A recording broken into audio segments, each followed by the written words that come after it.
Hello friends, अब मैं आपको बताने वाला हूँ। अब हम अपोनेंट की रानी कैसे ले सकते हैं। पहले हम करेंगे अपना वाइट पॉन को E4 पे, फिर वो करेंगे अपने पॉन को DF5 पे, फिर हम करेंगे अपने पॉन को, अपने हॉर्स को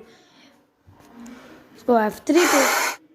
तो मैंने बहुत बार सुना है कि बहुत सारे चेस प्लेयर ऐसा बिल्कुल नहीं करते, वो करते। इसलिए हमें अगर ऐसा करना है तो स्टार्टिंग में हम करेंगे अपने हॉर्स को F3 पे, फिर वो उसको फोर्स होगा कि वो करे अपने पॉन को D5 पे, फिर हम कर सकते हैं अपने पॉन को E4 पे, जिससे कि सेम क्लू आ रहा है। फिर कोई चेस प्लेयर अब फ्री चीज़ नहीं छोड़ेगा, फ्री पॉन मिल रहा है तो वो ज़रूर ही लेगा। इसलिए फिर वो करेंगे हमारे पॉन को आउट। फिर हम देंगे उसके पॉन को आउट करने के लिए हमारे घोड़े को सेव करके उसके पॉन को चेक देंगे। फिर अभी वो अपने पॉन को बचाने के लिए कई तरीके हैं, जैसे कि बिशप को वहाँ पे करके, पर और नहीं तो अपने पॉन को करके, नहीं तो लेकिन सबसे आसान तरीका होगा अपने हॉर्स को करने का। जब हम अपने हॉर्स को F6 पे करेंगे, यही सबसे आसान तरीका है, F6। फिर उसके बाद हम करेंगे अपने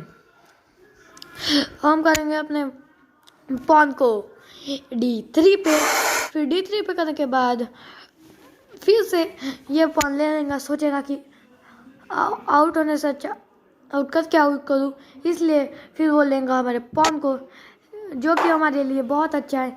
बट बहुत सारे लोग सोचेंगे कि हम उसके पॉन को अपने पॉन से ले, नहीं, हमें ऐसा बिल्कुल नहीं करना। हम उसके पॉन को लेंगे अपने बिशप से लेने के बाद फिर वो करेंगे यहाँ पे।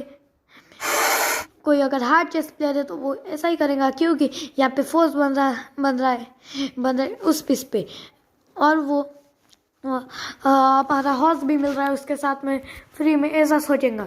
क्योंकि अपने हॉर्स से भी और बिशप से भी वहाँ पे प्रेशर बन रहा है, और समझो हमने बिशप से उसे आउट किया तो वो हाथी से आउट करेंगे, फिर हम उस कैमल से आउट करेंगे, जिससे कि उनका हाथी चला जाएगा। इसलिए यह चेस ट्रिक कोई नहीं करेगा, वो करेंगे अपने पॉन को H6 पे। इसलिए फिर हम करेंगे उसके बाद हमारे हॉर्स को यहाँ पे, जिससे कि रानी को और हाथी को दोनों को चेक होगा, और फिर ब्लैक किंग के पास कोई ऑप्शन नहीं होगा, और वो करेंगे हमारे पॉन को आउट। फिर हम करेंगे अपने बिशप को G6 पे करने के बाद वो लेंगे हमारे बिशप को, फिर हम ले लेंगे उसकी क्वीन को। यही होगा सबसे इजी तरीका। पर बहुत सारे लोग सोचेंगे कि अगर हमने ऐसा आउट किया तो फिर हम ऐसा करके भी दे सकते हैं। हाँ, हम दे सकते हैं, पर तब उस वक्त यहाँ पे रानी के बाजू में, यानी कि E8 पे भी उसे जगह होगी आने के लिए। इसलिए मैंने पहले ही बोला कि अगर वो प्रोफेशनल चेस प्लेयर होगा तो वो E8 पे ही आएगा। इसलिए फिर हमें ये ट्रिक नहीं करनी है। और इस ट्रिक का और एक फ़ायदा है कि जब हम हमारी रानी को यहाँ पे लाएंगे तो यहाँ से आधे से ज़्यादा चीज़ें चली जाएगी। मैंने बोला है वो प्रोफेशनल है, इसलिए वो करेंगे अपने यहाँ पे, ताकि अगर हमने उनके घोड़े को ले लिया तो फिर वो अपने रुख से हमारी रानी को आउट कर पाएंगी, यानी कि हाथी से। जिससे कि अगर हमने कैमल को लिया फिर भी सेम चीज़ हो रही है। लेकिन हम करेंगे हमारी क्वीन को पहले यहाँ पे, जहाँ पे कोई फोर्स नहीं है।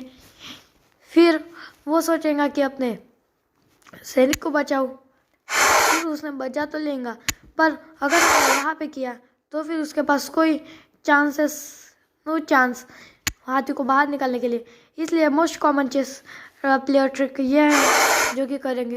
फिर हम करेंगे उसके हाथी को ले लेंगे और वो आप सब सोचेंगे कि इसको हिला पाएगा, पर वो हिला नहीं पाएगा।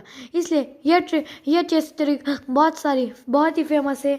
आप ज़रूर इस चेस ट्रिक को ट्राई करिए और बेल आइकन को प्रेस कीजिए और सब्सक्राइब कीजिए हमारे चैनल को, जिससे आपको नए नए वीडियो का कब आ रहे हैं पता चलते रहेगा।